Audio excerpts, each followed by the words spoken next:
Today's video is sponsored by Squarespace. Well, hello everyone and welcome to my library. If you're new here, hello, my name is Chinsia. And if you're not new here and you're one of my lovely regulars, hi, how are you? I hope you're doing splendidly. So today we're going a little bit deep into the trenches of the internet. I have heard much about this chap over the past year or so. A lot of podcasts that I listen to talk about him regularly, so I feel like I'm quite in the loop. Part of my PhD research is about looking at, ancient misogyny and contemporary misogyny and how they play a part, how history is repeated and social norms have been established in ancient world and how the ancient world is looked at as justification for contemporary issues, etc.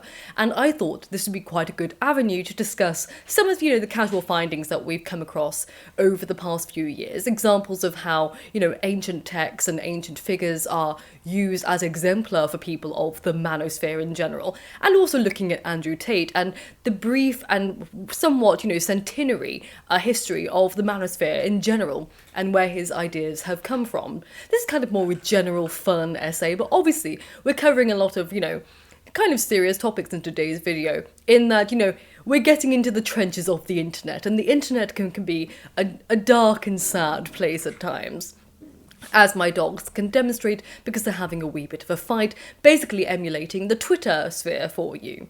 So before we get into the main content today, because we have a lot to cover, it's going to be a long video, I'd like to say a quick thank you to today's sponsor, which is Squarespace.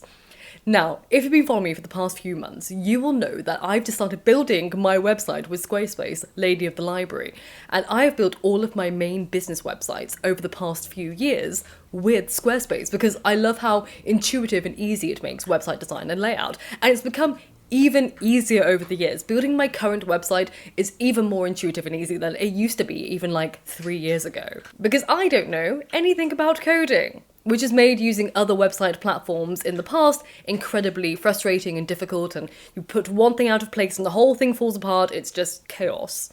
But with Squarespace, I can simply drag and drop my content where I want it. And if you're a creator who wants to expand your revenue stream, Squarespace is an all-in-one platform that makes it easy for you to monetize your content and expertise in a way that fits your brand. I'm currently working on a series of blog posts called Confessions of a Bibliophile, which are launching soon, so if you want to sign up for my newsletter, it's down below. Squarespace membership area lets you sell your courses or classes to your followers. Squarespace also has an inbuilt email campaign option, which is what I'm using, where you can collect email subscribers and convert them into loyal customers, all from your website. And the inbuilt analytics feature gives you insight into who's visiting your site, traffic sources, time on site, most read content, audience geography, and so much more. So if you want to expand your business or just build a beautiful site for blogging leisures as I have, then go to squarespace.com for a free trial. And when you're ready to launch, go to squarespace.com/Lady of the Library to save 10% off your first purchase of a website or domain.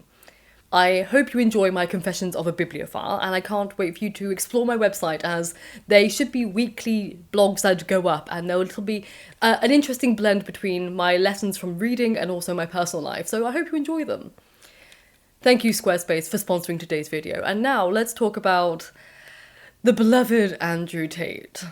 How a deeply unappealing and irrelevant former kickboxer and Big Brother contestant from Luton picked up internet traction still eludes me. After all, there are thousands of vile creatures on the internet spewing hate rhetoric who never break more than 100 views. Perhaps that's because the bar for straight white male role models is lower than I expected, and for that, I can only apologise to straight white men. You deserve far much better than this chap. So for those unfamiliar, Tate is more than a crass man who makes comments about how women belong at home in the kitchen, or are man's property, as is her income, and who can't drive cars. In one clip of him on TikTok, Andrew talks about hitting and choking women, trashing their belongings, and stopping them from going out. In another video, in which he discusses the hypothetical situation in which a woman accuses him of cheating, he says it's bang out the machete, boom her in the face, and grip her by the neck, Shut up. Back in the day, he was removed from Big Brother after a video surfaced of him hitting a woman with a belt, and another surfaced shortly after, in which he ordered the woman to count the number of bruises that he gave her. Today, he styles himself on a self-help guru who doesn't believe in depression, that believes that the Me Too movement permitted women to stop taking responsibility for the role that they played in being assaulted.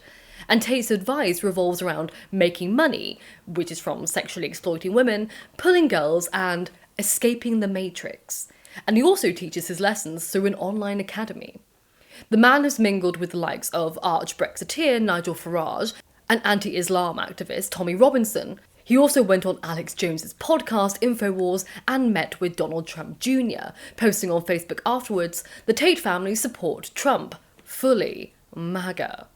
Andrew Tate likes to refer to The Matrix a lot, though this isn't because he's a massive fan of Keanu Reeves. Tate likes to claim that we're all living in a matrix, and on the Real Talk with Zuby podcast, which only happened a couple of months ago, he elaborated on his thoughts, saying that, quote, "We live in a matrix because our body heat and our efforts and ingenuity are being used by the machines. They are making us go to work and be the hardest working, smartest versions of ourselves.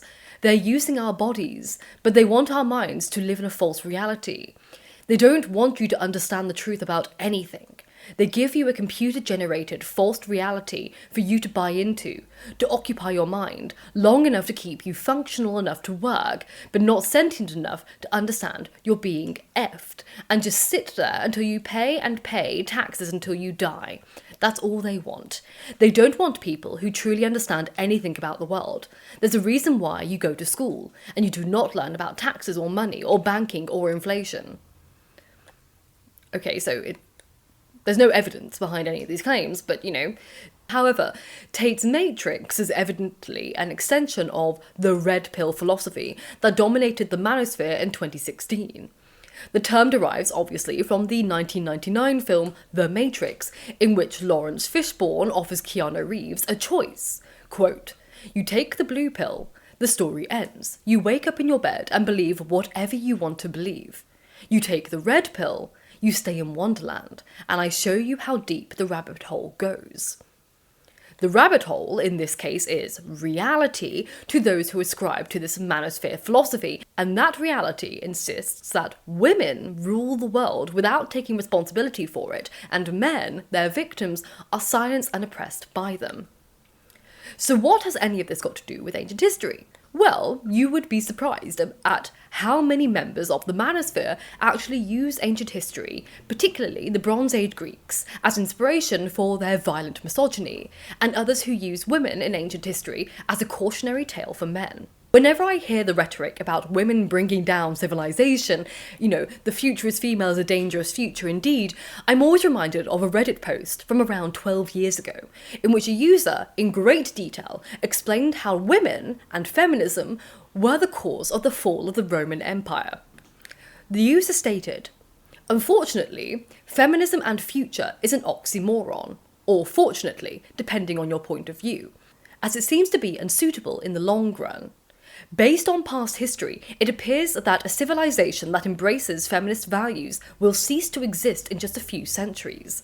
This is why we have never seen a feminist civilization, aside from the very short spans at the end of the Roman Empire, and possibly a few other more ancient civilizations."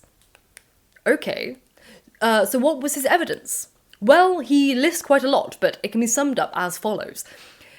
1. Thanks to its history of a strong patriarchy, Rome of the 1st century BCE enjoyed so much prosperity that citizens didn't need to work.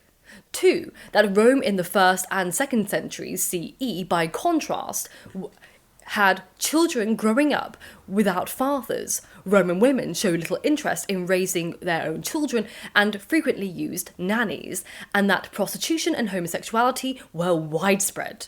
3. That following the 5th century CE, humanity falls back into the Bronze Age. Think eating squirrel meat and living in a cave. So, this interesting take, although extensive, completely ignores many factors that also contributed to the fall of the Roman Empire, such as the various attacks Rome came under from tribes, including the Goths and the Vandals, the severe financial crisis Rome was under that was caused by the wars and overspending, which led to overtaxation and inflation, and Romans then fleeing the city en masse to the countryside to avoid paying said high taxes.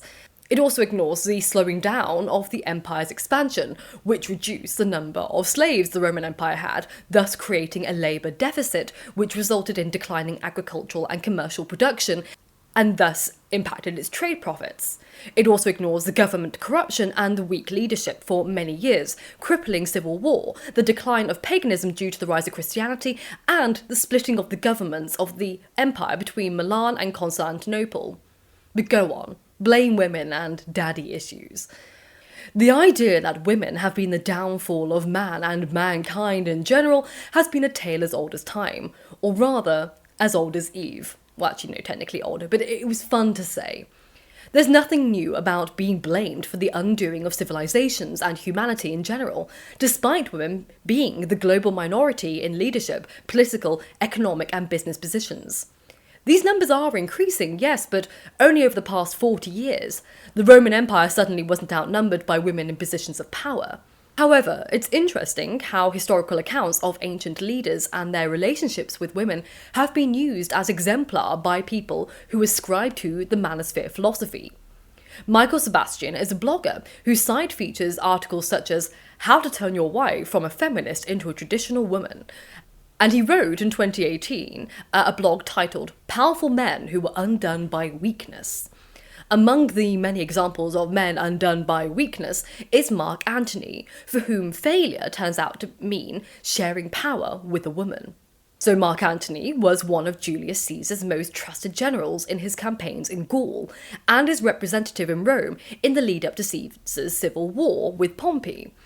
After Caesar's assassination, Antony and Octavian, Caesar's adopted son and future Emperor Augustus, came into conflict over the control of the Roman Empire. Antony consolidated his power in the east by entering into a love affair with Cleopatra, who was also pretty keen on preserving her kingdom in a politically tumultuous time. In their eventual civil war with Octavian, Antony and Cleopatra were defeated in the Battle of Actium, and they chose to take their own lives rather than be captured. Antony failed, Sebastian claims, because he, quote, let the woman he loved dominate him completely, even to the point where he did stupid things that destroyed both of them. And this sentiment is part of a long tradition of villainising women as conniving, calculating, seductive femme fatale, from mythological figures such as Lilith to Eve, to historical figures, including Cleopatra, Mata Hari, and Lucrezia Borgia. Again, in 2018, another blogger, Douglas Galby, cited the example of the ancient Greek woman Thais to argue that all women are deceptive and value material wealth over anything else. Thais was what was known as a hetaira, who travelled alongside Alexander of Macedon, who is most commonly known as Alexander the Great. Thais was what we would call a cool girl in today's language, but Galby's blog paints her as a promiscuous and vindictive schemer, charging her first with, quote, regularly having sex with Alexander the Great's leading general Ptolemy, and then with, quote, leading Alexander the Great like slave girls ruled all-powerful caliphs in the ancient Islamic world. Okay, so let's start with the first accusation, Thais and Ptolemy. So Thais and Ptolemy were lovers, and yes, they had children together after Alexander's death. But Galby imposes on this story an implication of infidelity to Alexander the Great.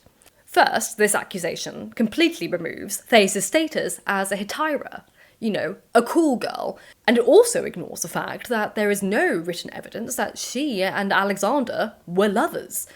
The closest we have to a suggestion that they were lovers is from the historian Athenaeus, who claims that Alexander liked to, quote, keep Thais with him. That's it. Keep Thais with him. Yes, that could mean that he liked to sleep with her, but it also could simply mean that she, like many of the women, was someone that he enjoyed the company of and who enjoyed his company. That's the only historical reference to them being in one another's company. So to suggest that she was leading an illicit love affair behind his back is a stretch from such a minimal source, to say the least. So let's look at the second accusation, which is Galby claiming that she ruled Alexandria. Now, this is him likely referring to the claim found in many, though not all, ancient sources that she, at a drunken party, convinced Alexander to burn the Persian capital of Persepolis after he had conquered it in 330 BCE. So let's look at the many examples of this accusation, because there are quite a few. So one of the most famous accounts of the burning of the great city comes from the historian Diodorus Siculus. Of course it does, in his Bibliotheca Historia, in which he wrote, "As for Persepolis, the capital of the Persian Empire, Alexander described it to the Macedonians as their worst enemy among the cities of Asia, and he gave it over to the soldiers to plunder, with the exception of the royal palace. It was the wealthiest city under the sun, and the private houses had been filled for a long time with riches of every kind. The Macedonians rushed into it, killing all the men and plundering the houses, which were numerous and full of furniture and precious objects of every kind. Here much silver was carried off and no little gold, and many expensive dresses, embroidered with purple or with gold, fell as prizes to the victors. But the great royal palace, famed throughout the inhabited world, had been condemned to the indignity of total destruction. The Macedonians spent the whole day in pillage, but still could not satisfy their inexhaustible greed. As for the women, they dragged them away forcibly with their jewels, treating as slaves the whole group of captives. As Persepolis had surpassed all other cities in prosperity, so she now exceeded them in misfortune. Alexander held games to celebrate his victories. He offered magnificent sacrifices to the gods and entertained his friends lavishly. One day, when the companions were feasting and intoxication was growing as the drinking went on, a violent madness took hold of these drunken men. One of the women present, Thais, the Athenian lover of the Macedonian commander, Ptolemy, declared that it would be Alexander's greatest achievement in Asia to join in their procession and set fire to the royal palace, allowing women's hands to destroy in an instant what had been the pride of the Persians.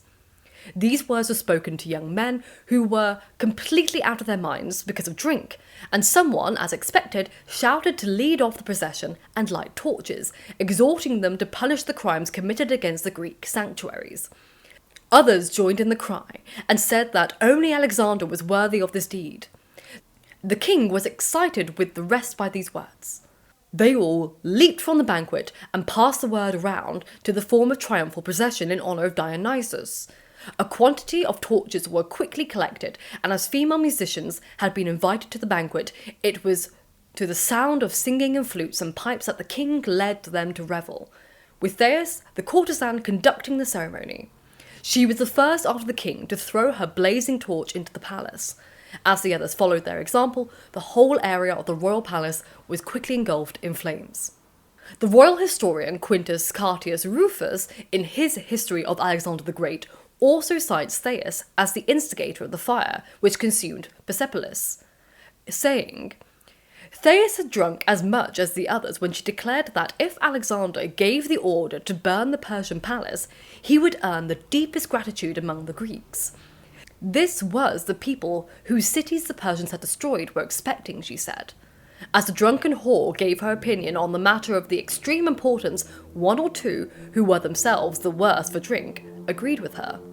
Plutarch, in his Life of Alexander, gives a similar account of the incident. Quote, "As the drinking went on, Thais delivered a speech, which was intended partly as a graceful compliment to Alexander and partly to amuse him. What she said was typical of the spirit of Athens, but hardly in keeping with her own situation. She declared that all the hardships she had endured in wandering about Asia had been amply repaid on that day, when she found herself revelling luxuriously in the splendid palace of the Persians, but that it would be even sweeter pleasures to end the party by going out and setting fire to the palace of Xerxes, who had laid Athens to ashes. She wanted to put a torch to the building herself in full view of Alexander, so that posterity would know that women who followed Alexander had taken a more terrible revenge for the wrongs of Greece than all the famous commanders of earlier times by land or sea.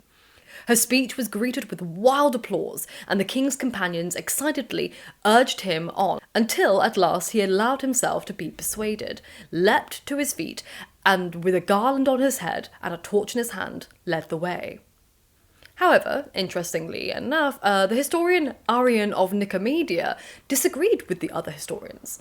Despite using Ptolemy and Aristobulus as his primary references, with both of whom placed blame on Thais, Arrian claimed that Persepolis was deliberately and soberly burned as retribution for the Persians burning Athens in 480 BCE. Arrian writes, quote, Alexander burnt up the palace of Persepolis to avenge the Greeks because the Persians had destroyed both temples and cities of the Greeks by fire and sword. Whatever Alexander's motivations were, he's said to have regretted his actions the next day. The destruction of Persepolis and the palace was an immense loss to the accumulated learning, art and culture of ancient Persia. More evidence than not suggests that the burning occurred in a drunken stupor, and that Thais was recorded to have suggested burning down the palace. And I would like to say that yes, she probably did give quite a moving speech to a load of drunken lads, she herself was drunk as well, and that's probably what led to the burning.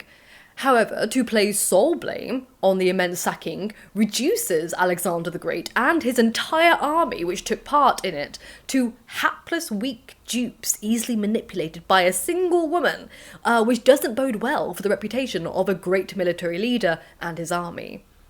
Additionally, Gulby uses the wealth of evidence that Thais did this at face value, and never questions the possibility that the historical sources are rife with pervasive misogyny of the ancient world.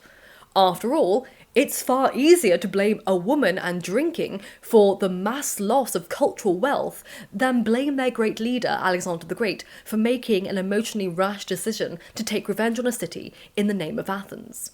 But who cares? After all, if a great ancient writer said something bad about women, it must be true about all women. Gulby's branch of misogynistic philosophy aligns itself with the men going their own way community, whose core tenets, according to one of their flagship websites, is, quote, the refusal to bow, serve and kneel to women for the opportunity to be treated like a disposable utility. Andrew Tate's preference for using and exploiting women means that he's not really befitting as a member of the men going their own way group, though his outspoken preoccupation with the fear of false R-word allegations has earned him a lot of respect from this community. So Tate is part of what's known as, rather, the Great Awokening, an anti-woke movement spearheaded largely by young far-right men, though not exclusively. The Great Awokening, however, isn't a new concept. In fact, we've just celebrated its centenary. As Eric Kaufman explains, wokeness stems from what he terms as left modernism, a hybrid ideology of liberal cosmopolitanism and cultural egalitarianism that began in the years following World War I in response to nativist populism in America and nationalism in Europe. Anglo-Protestant populism had helped curtail immigration from southern and eastern Europe through the literacy test of 1917. Concurrently, a revived Ku Klux Klan, focused this time on the northern states and anti-Catholic rather than anti-black in focus, enrolled 6 million members, and this populist surge stirred the development of ideological innovations by the left. In the 1960s, left modernism, Kaufman elaborates, achieved mass penetration with the expansion of television and the universities, influencing the ambitious members of the new baby boom generation, and steadily capturing society's elite institutions throughout the 80s to the present day. The only difference between then and now is that the left is far stronger and larger. After the Second World War, university education boomed, more than doubling, with nearly half of the US population attending university by the 1970s. Today, progressiveness is so powerful across media and institutions that their principles largely influence social norms and institutional sanctions. But the conservative moral panic that we see today has always been there. Though populism and popularisation of the 1920s faded due to new immigration laws, allowing full cultural assimilation, the provincial populist minority that resents the liberal urban majority has always been there and continues to showcase themselves through figures such as Andrew Tate, Alex Jones, Nigel Farage, Donald Trump, etc. Now, Tate's conservative moral palette is focused on women, but, and let's say this heavily, it leans on the very real and legitimate male malaise. Boys have fallen far behind girls in the classroom and at university. Male wages have yet to recover from the Great Recession, and men in their 20s now earn slightly less on average than women the same age. In 2 out of 5 couples, the women earn as much or more than the men, and whilst many of these trends are the result of extraordinary successes of women's movements, the educational, economic and cultural rise of women has left many young men wondering, what about us? If women are becoming more self-sufficient and the very social norms that men have been cast to fulfill for centuries are being wiped away before their eyes, and it seems like no one cares, what's in it for them? As Richard Reeves explains, without the clear direction and social incentives of the old provider-protector model of manhood, many men have been left rudderless, underpowered and drifting. Why are 43% of 25-year-old men still living with their parents, compared to just 25% of women of the same age? Why is suicide the biggest killer of British men under the age of 45? When it seems like no one cares, and that the women in society, who are, rightly so, relishing their increased power, are merely telling men to suck it up and get used to it. You've had dominance for thousands of years. It's about time you start to feel how the rest of us have felt for centuries. It's no wonder that men are drawn to guys like Andrew Tate. Tate's unapologetic, toxic masculinity helps them channel their frustration onto those whom they deem to be robbing them of their success and future. Women, and the institutions and social norms which encourage their growth to men's supposed detriment. As Reeves goes on to elaborate, we have rightly so torn up the old script of femininity, restricted to marriage and motherhood, and replaced it with a new expansive, empowering script for girls and women. However, men and boys are still living by the old script for masculinity, and that's what's holding them back, not women and their rights. But that's hard to see when the only people discussing men's rights and their futures exist within a cultural vacuum which doesn't offer a new positive male script, but rather heavily emphasises reviving the old one through violence and hatred. We have seen through the rise of the popularity of people like Andrew Tate that the cultural task of helping men grow and prosper cannot be neglected. And the opportunity to write a new pro-social script for masculinity, one that is empowering, supportive and celebratory of men, is necessary. And none of us can afford for that script to be written by hateful and violent misogynists like Tate. The women's movement was spearheaded by women, yes, but it wouldn't have gotten far without the men who listened and supported the movement. Now it's time for us to ensure we do the same. Not solely for selfish reasons of self-preservation and the protection against violent misogyny, but because we actually care about men too, and their positive mental health, wellness, emotional support and growth. Otherwise, we'll merely see history repeat itself violently again and again. And we're already seeing the retraction of women's rights in retaliation, as demonstrated by the rights to women's bodies and choice about motherhood in America right now. There's a lot to think about here. There is no this and that. There is no black and white answer. But I do believe compassion and open discussions and not engaging in hostility is going to be far better for helping people steer clear of people like Andrew Tate and the narratives that they are perpetuating, because they are not only dangerous to women and anyone else of a marginalised community, they're also dangerous to the men that they are influencing. This was a deep video, but I hope you enjoyed it. There were just a lot of thoughts I had gathered that I just stuffed together. And thanks to a load of journalists who I've credited down below who have written some incredible articles about this. I highly recommend that you go and read. Thank you so much for Squarespace for sponsoring today's video. Thank you to my lovely Patrons for supporting my channel and keeping it going. And I hope I see you soon. If you like this video, please consider giving it a like. Also, please consider subscribing if you are inclined to do so, and I shall see you soon for another video. And remember, books save lives, so keep reading.